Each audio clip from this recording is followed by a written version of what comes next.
Жарыя, урматтуу аламан улак борбору. Сиздерди Ош областынын Өзгөн районунун Куршап айылынын 1988-жылы туулган жигиттеринин юбилейный улагына чакырабыз.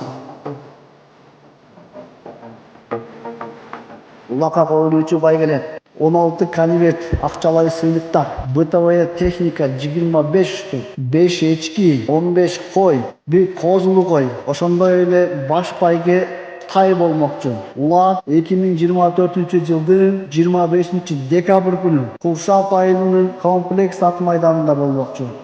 Келип көңүл ачып, шаңга бөлөнүп, кадырлуу коногубуз болуп кетиңиздер.